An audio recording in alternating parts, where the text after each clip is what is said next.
Individuasi, jalan menuju keseimbangan jiwa dan kesehatan mental. Pendahuluan, kesehatan mental bukan hanya soal mengurangi gejala kecemasan, depresi, atau stres, tetapi juga tentang bagaimana seseorang dapat mencapai keutuhan diri.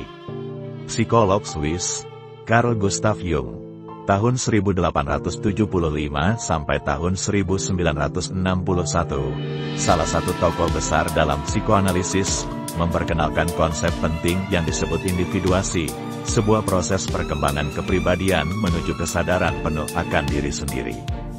Dalam pandangan Jung, individuasi bukan hanya tujuan psikoterapi, melainkan jalan panjang menuju kesehatan jiwa yang mendalam. Ini adalah teori individuasi menurut Jung. Bagaimana kaitannya dengan konsep lain seperti bayangan, shadow, persona, dan archetype, serta relevansinya bagi kesehatan mental masyarakat modern. Apa itu individuasi? Individuasi adalah proses menyatukan aspek sadar dan tak sadar dalam diri manusia, sehingga ia dapat hidup secara lebih otentik dan seimbang. Bagi Jung, manusia tidak hanya terdiri dari kesadaran rasional, melainkan juga menyimpan kekayaan tak sadar yang berisi simbol, memori, dan archetype. Namun, banyak orang terjebak dalam konflik batin. Di satu sisi ia tampil dengan persona, atau topeng sosial untuk diterima masyarakat. Di sisi lain ada bayangan, yang berisi sisi-sisi diri yang disangkal atau ditolak. Individuasi adalah jalan tengah, sebuah integrasi, bukan penekanan. Dengan menyatukan bayangan, menerima archetype, dan mengenali simbol-simbol mimpi, seseorang dapat menemukan keutuhan dirinya. Tahapan dalam proses individuasi. 1. Menghadapi bayangan, shadow work. Bayangan adalah kumpulan sifat, dorongan, atau potensi diri yang tidak sesuai dengan citra ideal seseorang. Misalnya, orang yang tampak tenang mungkin menyembunyikan amarah dalam dirinya. Menghadapi bayangan berarti berani mengakui sisi-sisi gelap itu tanpa tenggelam di dalamnya. Proses ini bisa meningkatkan kesehatan mental karena mencegah represi yang sering menjadi akar gangguan psikologis. 2. Melepaskan ketergantungan pada persona. Persona adalah topeng sosial, seperti profesional yang sukses, orang baik, atau teman yang selalu ceria. Walau berguna, persona dapat menimbulkan tekanan psikologis jika seseorang terlalu mengidentifikasi diri dengannya. Individuasi menuntut keberanian untuk hidup lebih otentik, bukan sekadar memenuhi ekspektasi sosial. 3. Mengintegrasikan anima dan animus. Jung berpendapat setiap orang memiliki sisi feminin, anima, dan maskulin, animus, dalam dirinya. Mengintegrasikan kedua energi ini membantu terciptanya keseimbangan emosional, memperluas empati, serta memperkaya relasi interpersonal. 4. Mencapai diri sejati, the self. Puncak individuasi adalah kesadaran penuh akan the self, yaitu pusat kepribadian yang menghubungkan seluruh aspek diri. Simbol mandala sering digunakan Jung untuk menggambarkan keteraturan batin ini. Pada tahap ini, seseorang memiliki identitas yang stabil, selaras dengan alam bawah sadar, dan mampu menjalani hidup dengan makna. Individuasi dan kesehatan mental modern.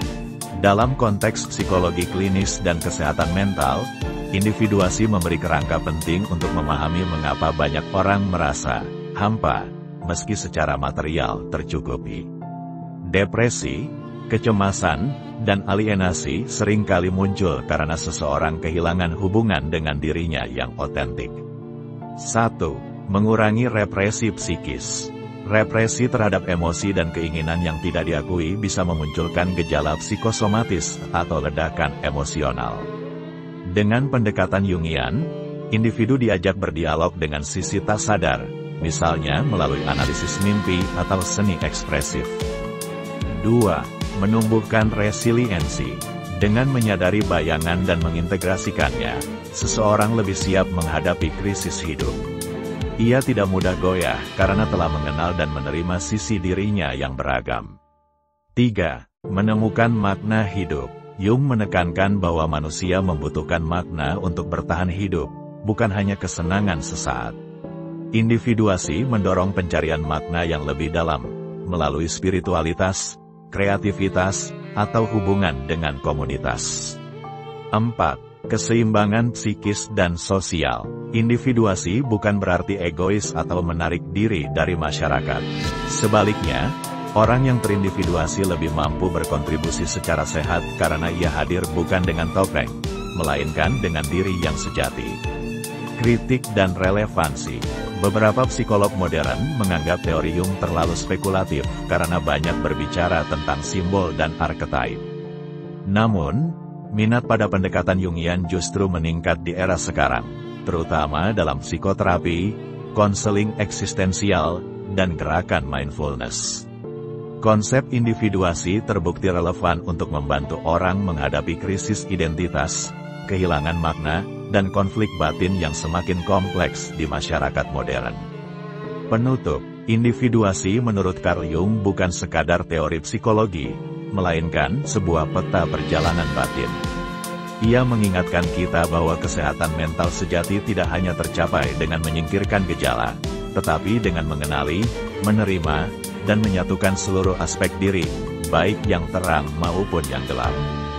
Dalam dunia modern yang penuh tekanan sosial dan distraksi, proses individuasi menjadi semakin penting, sebuah jalan menuju keutuhan, keseimbangan, dan kesehatan jiwa yang mendalam.